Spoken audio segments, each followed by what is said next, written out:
આજે પાલિકા અમારી કોઈ સેવા કરતું નથી, બરાબર છે.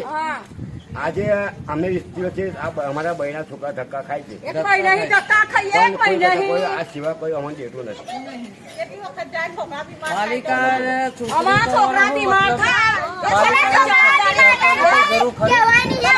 જવાબદારી લેવાના, અમારા છોકરા બીમાર થશે એટલે તૈયારીમાં કુંડિયો સબ કરાવો અમારે. તમે આની કોઈને રજૂઆત કરી છે? તમે કોઈને રજૂઆત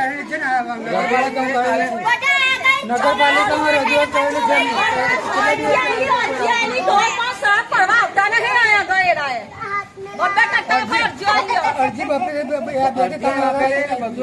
છે. તમે શું કહેવા માંગશો હવે પાલિકાને? પાલિકાને કે ભાઈ હવે આટલી મોટી સરકાર છે, સાફ સુથરા સરકાર છે, મોટી સરકાર છે, એનું નામ બદનામણ પાલિકામાં બેસીને લોકો કરે. સરકારને બદનામણ કરવા હાલ બેઠા તમે. આટલી સારી સરકાર છે ને એને તમે આવી રીતે ભરી હવા નગરપાલિકામાં આવીશું.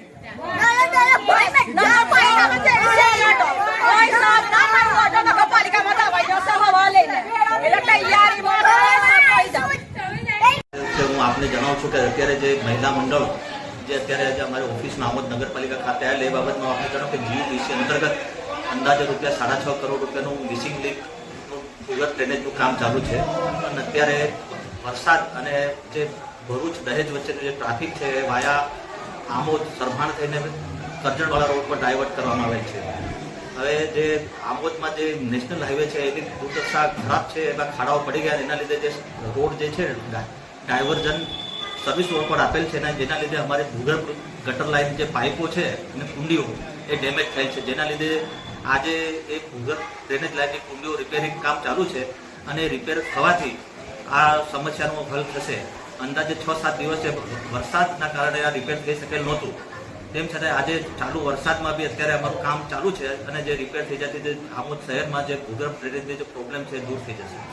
સાહેબ, કોઈ કર્મચારી 1000 રૂપિયા માંગ્યા હતા મારું આસમાં કોંગ્રેસ હતા, એ બાબતે શું થશે? એ વસ્તુની મને ખબર નહીં, કારણ કે બેન જે અત્યારે જે મોરચામાં જાયેલ હતા એ એમણે કીધું કે કોઈ 1000 રૂપિયા માંગ્યા છે. એ બાબતની હું તપાસ કરાવીશ. લગભગ એવું અમારી કર્મચારીનો સ્પષ્ટ સૂચના છે અને અમારા કહેવાથી જે લોકો કામ કરતા હોય છે એ પૈસા કોણે માંગ્યા, શું માંગ્યા એની અમે લેખિત લઈશું અને જો એમાં જો ખબર પડશે તો એના સામે પનિશમેન્ટના બી પગલાં લઈશું. સાહેબ, ઠેર ઠેર ગામની અંદર ખાડાઓનું સામ્રાજ્ય છે. ગેસ લાઇન દ્વારા જે ખાડાઓ ખોદવામાં આવ્યા છે આજ દિન સુધી તેને પૂરવામાં નથી આવતા. લોકોના ઘર બેસી જાય તેવી પરિસ્થિતિ છે, તેને લઈને શું જાણો? એ તદ્દન ખોટી વાત છે. છેલ્લા 2 દિવસથી હું પોતે જ આ બાબતમાં સ્પેશિયલ ધ્યાન રાખું છું અને 2 દિવસમાં ખાડા પૂરવા માટે મેં સ્પેશિયલ અમારો આમોદ નગરપાલિકામાં ડસ્ટ અને કપચી અને ગ્રીટ મંગાવી રાખેલ છે અને જે ડેબ્રિસ છે, જે મકાનોની દુરસ્તી થયેલો જે સામાન એ પૂરીને એના પર અમે જે કપચી અને ડસ્ટ નાખીને લેવલિંગ કરી રહ્યા છે. અત્યારે લગભગ પરિસ્થિતિ સારી છે, કોઈ જોવા મળતું નથી. વોર્ડ નંબર 2 ની અંદર સાહેબ મેં તમને રૂબરૂમાં રજૂઆત કરી હતી. આપ સાહેબશ્રીએ અહીંના કર્મચારીને કીધું હતું પણ આજ દિન સુધી તેની કામગીરી કરવામાં નથી આવતી. અહીંના કર્મચારીઓ સાહેબ આપના હુકમની અવગણના કરશે, તેનું શું કારણ છે? એ લગભગ મને ખબર નહીં, બાકી મને જ્યાં સુધી ખબર છે ને તમને હું પૂછું જ છું.